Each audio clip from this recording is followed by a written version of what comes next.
உலகத்துக்கெல்லாம் இன்று பஞ்சபூத ஸ்தலத்தின் அக்னி ஸ்தலமாக விளங்கும் உலகத்தில் 12 ஜோதிலிங்கத்துக்கு தந்தையாக இருக்கும் ஜோதிலிங்கேஸ்வரா,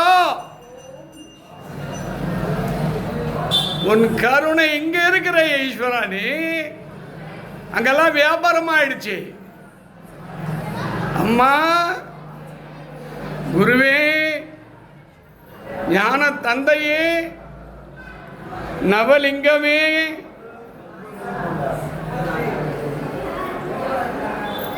நவ கிரகத்துக்கு தலைவனே, இன்னைக்கு எல்லாம் செல்வாக்கு உள்ளவனுக்கு தான் பெரிய கோயில், ஏழைகளுக்கெல்லாம் இல்லை. 10 மணி நேரம் 5 மணி நேரம் நிற்கிற மாதிரி தண்டனை கொடுத்துட்டாரு இவங்களுக்கு. அப்போ திறந்துருதில்லை. எனக்கு தெரிஞ்சு சிவன் கோயில் அண்ணாமலையாரில் ஃப்ரீயாக தரிசனம் இருந்தது. இந்த டிவிக்காரங்க பேப்பர்காரங்க நடிகர்களை வந்து வந்து வந்து போட்டு போட்டு போட்டு பாட வச்சு இன்னைக்கு வியாபாரம் ஆக்கி அதை துண்டு உண்டியை ரப்பி இன்னைக்கு மக்களை சாவடிக்கிற நிலைமைக்கு போயிடுச்சு கோயில். இது என்னைக்கு ஈஸ்வரா திருந்தும்? என் கருத்து தெரிஞ்சு மலை சரிந்துதான் இந்த திருவண்ணாமலை கிடையாது. உலகத்திலேயே பேசுமலை அண்ணாமலை, அக்னிமலை. எவ்வளவு பாவம், எவ்வளவு பணம், எவ்வளவு காசு, வெறும் செல்வாக்குள்ளவனுக்கு சன்னிதானமா? மலை இறங்கியது அப்பயும் திருந்தலையே. இந்த உலகத்தை அழியக்கூடிய காலம் நெருங்கிவிட்டது. 2026 சனியினுடைய ஆதிக்கம் 268 தப்பிக்க முடியாதுங்க. தவறு செய்தவனுக்கு தண்டனை நிச்சயம் உண்டு. இந்தியாவில் மிகப்பெரிய சோக தாண்டவம் நடக்கும். உலகம் எல்லாம் பேரழிவை நோக்கி போகும்.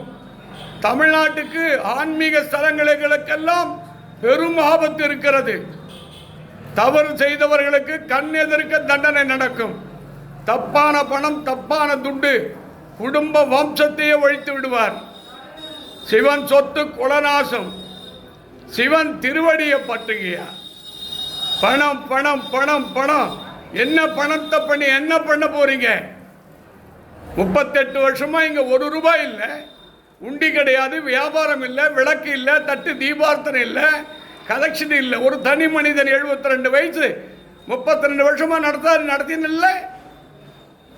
5 நாளாக அன்னதானம் நடந்துன்னு தானே இருக்குது, காலையிலேருந்து ஓடிக்கின்னு இருக்குது.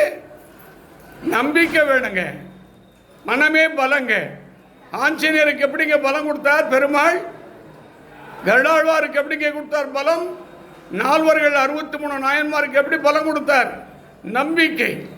பணம் பெருசு இல்லைங்க, அருள் தாங்க வேணுங்க பெருசு. அருள் இருந்தால் இறைவன் திருவடியை சேரலாம். எல்லாருக்கும் ஒன்று சொல்லிக்கிறேங்க, எல்லாரும் இப்போ பகவானுக்கு தீபார்த்தனை நடக்கும். எல்லாரும் வேண்டிங்க, எதுக்காக வந்தீங்களோ அதை வேண்டிங்க. உங்கள் வாழ்க்கையில் ஆனந்தம் நடக்கும், சந்தோஷம் நடக்கும். எல்லா பிரார்த்தனைகளும் கருணையோடு உங்களுக்கு அருள் புரிவார்.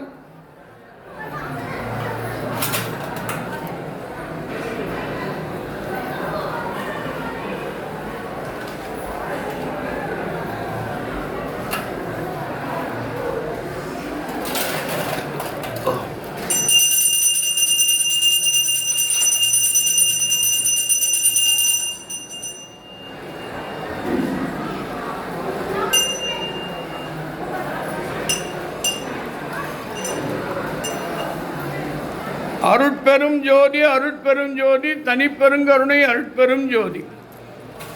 ஜோதி ஜோதி ஜோதி சுயம், ஜோதி ஜோதி ஜோதி பரம், ஜோதி ஜோதி ஜோதி அருள், ஜோதி ஜோதி ஜோதி சிவம். வாமஜோதி சோமஜோதி, வானஜோதி ஞானஜோதி, மகஜோதி யோகஜோதி, வாதஜோதி நாதஜோதி, ஏமஜோதி வியாமஜோதி, ஏறுஜோதி வீருஜோதி, ஏகஜோதி ஏகஜோதி ஏகஜோதி ஏகஜோதி, ஆதி நீதி வேதனை, ஆடல் நீடு பாதனே, வாதி ஞான போதனே, வாழ்க வாழ்க நாதனே. உலகத்தில் வாழும் உண்மையான சிவனடியார்களுக்கு, சுவாமிகளுக்கு, சித்தர்களுக்கு, மகான்களுக்கு, பீடாதிபதி, மடாதிபதி, கோயில் திருத்தொண்டர்களுக்கு ஈஸ்வரா நீ துணையாக இருக்க வேண்டும். யாரெல்லாம் உண்மையான சிவனடியாருக்கு நீ கருணையோடு அவர்களை பாதுகாக்க வேண்டும், அவர்களுக்கு எல்லா அருளையும் கிடைக்க வேண்டும். சிவனே கதியாக இருக்கக்கூடிய குடும்பத்தை நீ சிவனாக இருந்து காட்சி தந்து அவங்க குடும்பத்தை வாழவை. எல்லாருக்கும் எல்லா அருளும் கிடைக்கட்டும். இன்று மாலை அண்ணாமலையார் மலையில் 6 மணிக்கு மகா தீபம் ஏற்றப்படுகிறது. இந்த தீபத்தின் மூலம் உலகத்தில் வாழும் அனைத்து மக்களுக்கும் அகண்ட தீபமாக ஒவ்வொரு வீட்டில் இன்று பிரகாசமாக தெரிய ஈஸ்வரா நீ அருள் புரிய வேண்டும் என்று வேண்டி இந்த பூஜையை நிறைவு செய்கிறேன்.